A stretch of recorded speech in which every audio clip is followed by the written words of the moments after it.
Ang pagiging dialysis patient, hindi mo pinili ito. Pero nandito ka na. Ang tanong, tatakbo ka ba o lalaban ka?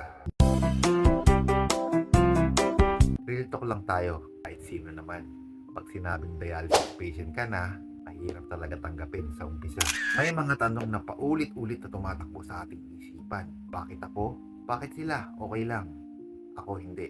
At hanggang kailan to? Hindi madali maging isang dialysis patient dahil susubukin dito ang iyong katawan, puso, at isipan. Sa kabila ng lahat, kailangan natin ng acceptance. Kasi ang acceptance is not giving up. Acceptance is choosing to fight differently. Alam mo ang magandang gawin diyan? Una, i-feel mo. Umiyak ka hanggang kailangan dahil hindi ka naman robot. Mas maganda, ilabas mo lahat ng hinanakit o sakit na nararamdaman mo. Sigurado ako after nyan, mas magaan na yung pakiramdam mo. Susunod, alamin mo yung laban mo. Dahil mas naiintindihan mo yung dialysis, kontrolado mo yung takot. Tapos nun, hanapin mo yung dahilan mo. Bakit ka lumalaban? Pamilya mo, mahal mo sa buhay, o goals mo, pangarap mo. Dahil hindi naman porket nagda-dialysis ka na, wala ka nang magagawa.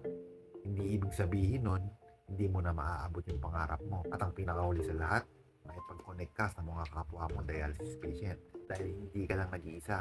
Nasa 7 milyon tayo dito sa Pilipinas na may sakit sa bato na araw-araw na lumalaban. Tulad na lang, sumali ka sa mga groups tulad ng Dialysis Philippines. Dahil doon, marami kang malalamang aral at kwento ng kapwa nating may sakit sa bato.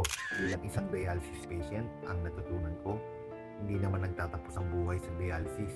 Nagbabago lang ang paraan ng pamumuhay. At hindi ka mahina. Sa katunayan, isa ka sa pinakamalakas dahil lumalaban ka kahit mahirap. Kung dialysis patient ka, comment lumalaban. At kung may kilala kong pinagdadaanan to, please pakishare mo sa kanila. Follow mo na rin ako for Real Talk Kidney Awareness dahil hindi ka nag-iisa sa laban na to.